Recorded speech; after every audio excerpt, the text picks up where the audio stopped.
Tedros Adhanom Ghebreyesus talking about COVID-19 in 2020. Well, the day may still be fresh in the minds of many of us. It feels like just yesterday. The impacts of the pandemic, how it's changed our society, have become so normalized, it's hard to spot. From illness response to the growth of Zoom calls, how much have we shifted? Well, Raywat Deonandan has been thinking a lot about that. He's an epidemiologist and associate professor at the University of Ottawa. And speaking of Zoom, joins me from a call there. Hello. Hello. Raywat, when you look back at your personal experience 5 years ago today, what was it like for you? Well, my wife was pregnant. I was expecting our first child, and I was not thinking about COVID at all. So when the lockdowns started, my biggest concern was, will my elderly parents ever see their grandchild? And so I started doing some epidemiological modeling and realized this is a serious affair. And I jumped in headfirst into the communications front of all this. And it's been a journey, hasn't it? Things we thought were going to happen didn't happen, and things we did not expect to happen did happen. Absolutely. And it started to ramp up quite quickly from this day to the next week coming, where, about a week later, we realized, okay, this is an emergency in our own province. I want to ask you, what's the proper language here? When we talk about this, are we saying it's post-pandemic? Is that accurate? No, it's not accurate. So what is a pandemic? A pandemic is when the incidence of a disease happens more so than otherwise expected all over the world, as opposed to an epidemic when it happens in a particular region.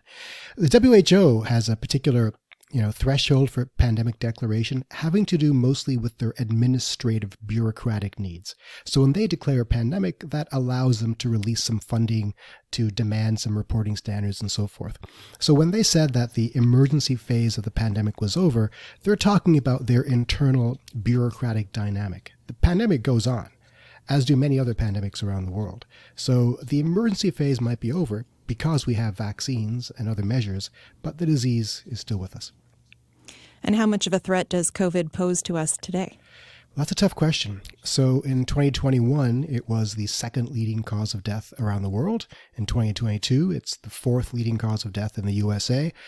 More recent data is hard to come by, but right now the test positivity rate in Canada is about 3%, which is pretty high. And it still kills people. It still puts people in hospital. However, the vaccines and the repeated infections have produced something resembling population immunity, so it's not the existential threat to society that it once was. It's still a dangerous disease, though. What would you say is the biggest change? I mean, that's a broad question, but biggest change about how we respond to illnesses like these? Well, there seems to be a normalization of being sick, which is odd. So what do I mean by that? Look around. There are people going to work sick all the time now. People expect to be sick. Sending your kid to school sick seems to be normalized. Whereas, one would have hoped that the lesson would have been, if you have symptoms of a respiratory disease, stay away from other people. Be responsible. But now there's a full expectation that you're going to be sick all the time, which is odd, again. And, we have a limited expectation of our public health system to protect us now, given the extent to which it's been demoralized and defunded and otherwise disassembled. And I do worry for the oncoming public health crises that are around the corner.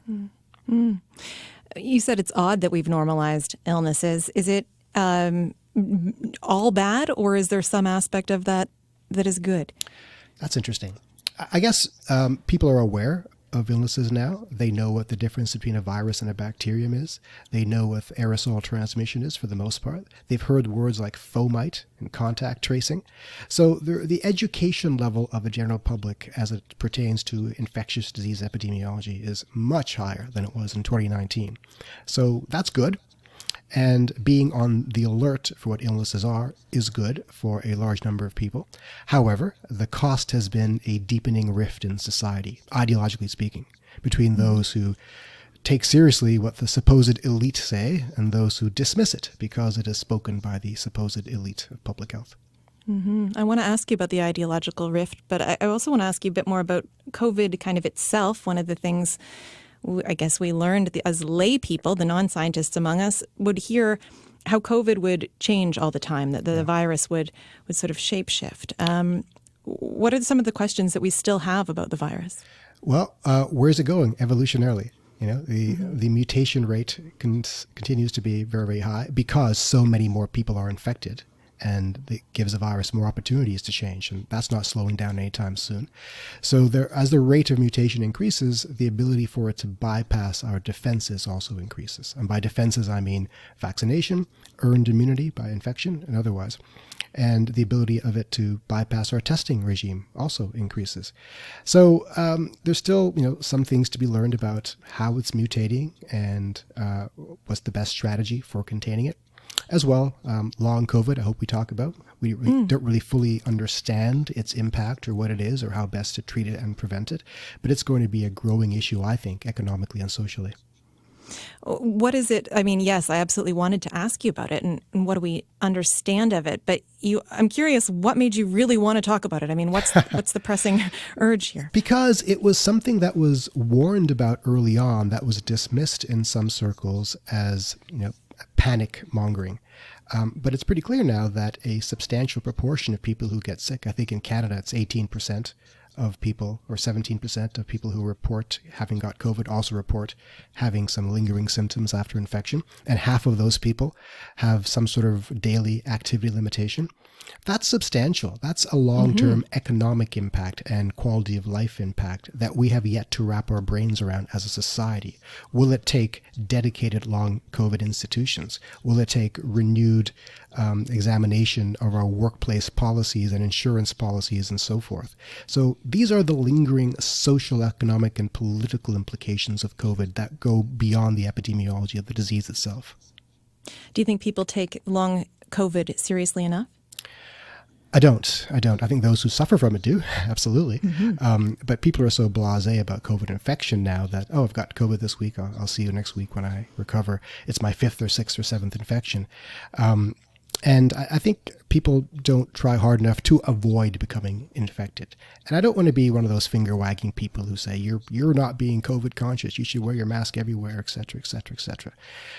I just want people to be aware that it's better not to be sick than to be sick.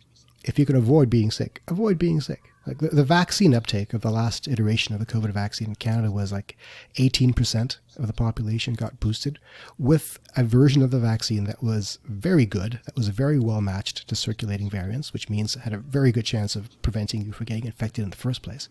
So the eschewment of that very basic precautionary measure is worrying and disappointing because people do not take the threat of infection seriously enough when there are things you can do to avoid it. Given that, should there be another parallel pandemic, how prepared are we? I think we are less prepared now than we were in 2019, economically, politically, socially, and epidemiologically. So the surveillance infrastructure is not as robust as it could be. Look at the ways we have disassembled wastewater surveillance in this country.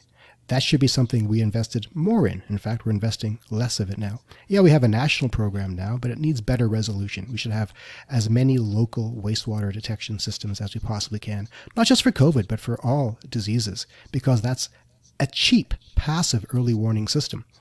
And the same goes worldwide. Then we have overall distrust in public health, right, which is, I think, the most worrying thing. The way we have become so susceptible to disinformation is probably the social crisis of our time, I think. It bleeds beyond social public health into other domains, obviously. But it makes us vulnerable to the disinformation that absolutely will come with an avian flu epidemic or something worse. I can't help but then, of course, think about the U.S. policies that we're seeing. And one of them is, Donald Trump pulling the U.S. out of the World Health Organization. What impact do you see that having on Canada? Well, it's an indirect impact because with pulling out of the WHO comes removing their funding from the WHO, and they're a substantial funder. That means the ability to maintain surveillance databases, to fund important committees and technical expertise to help poor countries. Think about that for a second. If we cannot help poorer countries in controlling their own epidemics, that makes us all at risk for the epidemics that will flow over and become pandemics. So we have to fight disease everywhere globally simultaneously, not just in our own backyards. That means those institutions tasked with that job must be strengthened, not weakened. You said that in the past 5-6 years, we've become less prepared now than we were in 2019. What have you seen in the past 5 years that gives you hope in how we react? Well, the base level of education is better, absolutely. And people's ability to read the data is better. And the fact that we're aware that misinformation and disinformation exist is a good thing. It makes us on guard for it.